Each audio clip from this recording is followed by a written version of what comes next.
We all understand the type of climate that we're dealing with. We're dealing with multiple offer situations. I'd love to know sort of what's your why? What makes you tick? Why are you so successful? Have a dialogue with your lawyer. Have a dialogue with your agent. Both sort of passionate about sort of what we do. Again, vet your agent to make sure that they're experienced and they're local. I like that idea. No excuse to miss it on Saturdays from 8 to 9. That's right. WBZ. And now, the show that gives you the latest and most relevant housing market news. Real Estate Radio Boston with financial expert Rick Shearer and legal professional Ali Alavi.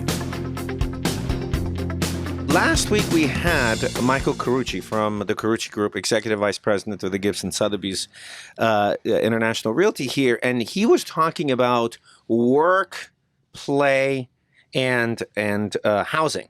So essentially projects and complexes that support all three factors under the same roof. Do we see that trend happening in those neighborhoods? I don't think so, but I want to hear from you, the experts, you guys. I'm hoping, one of the things in the survey that I answered it was I was hoping they'd do some kind of concept where they'd make the first floor retail and then the upper floor is housing. And I don't know. There's no zoning that requires that. Right. There is some zoning, but there's variance in being allowed. Was a small neighborhood district zoning? Yeah, the neighborhood shopping district. But you would think that, the type of individuals that are moving or that are buying in those neighborhoods, are they first-time home buyers? Are they people that are coming from the burbs into those areas? Are they individuals that have been renting and are buying now? Who's buying in those neighborhoods? I'd say both. Yeah. You say both? Yeah, a lot of first-time buyers, not so much. So it's trade-ups. So the condominium owners, now they have children and they don't, they want to raise their kids with a backyard and a quiet street rather than now, where a condo. So where are first-time home buyers going in your marketplace? Where can you still find affordability? Abington. Yeah. Where's Abington? There's no cool way to get to Abington, I don't think. Am I allowed to say that? I don't know. I'd have to agree with that. Would you say Hyde Park? Do you think that, I'm seeing some sort of relocation, some mobility in Hyde Park. Would you say that that's the town that a lot of the first-time home buyers are going to? Yeah, that is definitely. That's Hyde Park last year finally caught on. It was always the poor stepsister to, Rosendale and West Roxbury, but it's come alive. And last year there was a pretty good increase. I think it was in 20% or better. Oh, wow. But you can get a cape or a ranch starting probably mid 300s. So that's a starting range. We actually have a deal right now. Exactly. That was high 300s in a nice ranch, neighborhood. And I'll tell you, this client, I think, put 13 different offers in on different properties, and finally, we just had to lace up our running shoes, and we got this one for him. We've seen appreciation. We're talking about 15%, 17%, 20% in Hyde Park. We're seeing historically low interest rates. Rick is talking about these brand new products, the double match program that you were talking about, which allows a buyer to be able to put 1% down, and the 2% is essentially provided by guaranteed rate as a grant. And you've been through a cycle in the past. Would you say that all of those factors is something that you present to potential sellers to say now is the time to sell, as a measure to be able to add more inventory to the market? Absolutely. And also with inventory being down, you're not competing against anybody. 3% with 2% back from the bank. Yeah, that's incredible, isn't it? It sounds like amnesia from the previous market. We had Josh Altman from $1 Million Listing in LA here. And one of the stories that he shared with us was that he was asked to go and do a listing presentation for this older woman. And when he walked into the home, and the home was going to be listed for a few $1 million, and when he walked into the home, he goes, "Well, this is a teardown."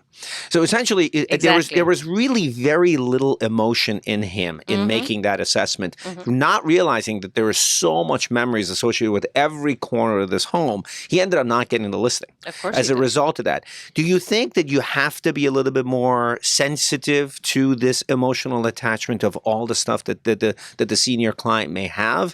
That's a difference with dealing with a senior client. It's got to be difficult. Because they have attached a memory to every single thing. And if you don't honor that memory, they'll shut down. And then you're not going to reach your goal. Right.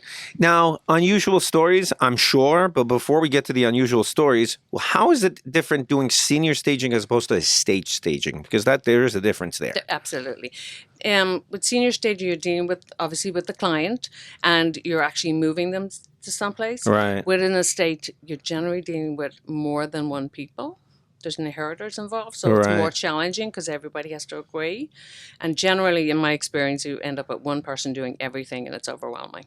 Oh, I see. So one person ends up taking on a task of having to either dispose of or assign the various personal possessions. Yes. And that's when you get called because they get overwhelmed. Yeah, Absolutely. you are. I overwhelmed. mean, you're just an absolute huge asset to have in the arsenal of real estate agents in your marketplace. Because I know, we know stagers, and not all of them have the ability to do what you do. So, I encourage any real estate agents out there that may have stagers to definitely put Mary in there, because I mean, there's a lot of moving parts when it comes to this stuff, and it seems like you've just got that personality to be able to make it all happen.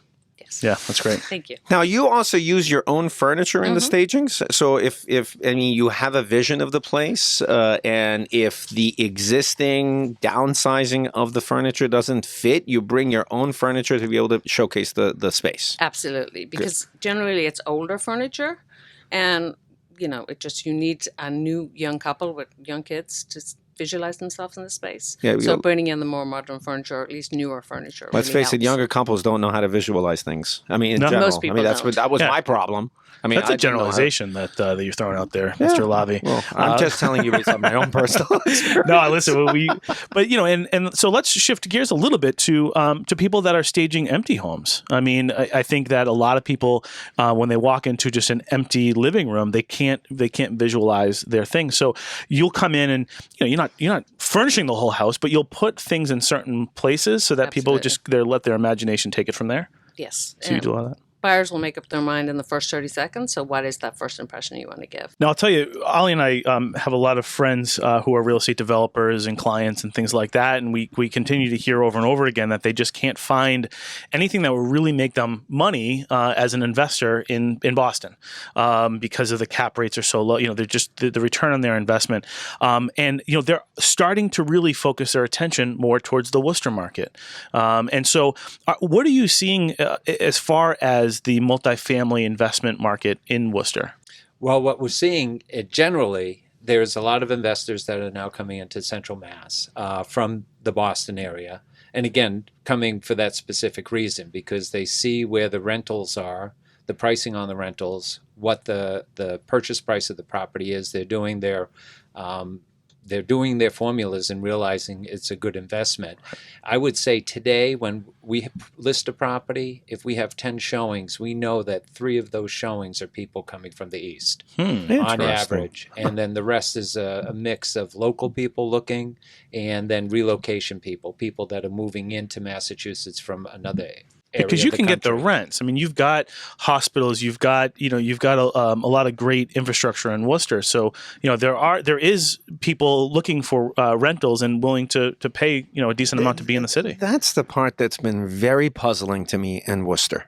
Because there are a lot of great hospitals there. There's a lot of great universities there. There's influx of industry Restaurants. there. So I've always, and the recent trend, and I think you would agree with me, Jeff, I mean, there's a lot of restaurants, like you said, Rick, I mean, but they're really cool restaurants. I mean, these are restaurants that are supporting local farms. They're using organic products.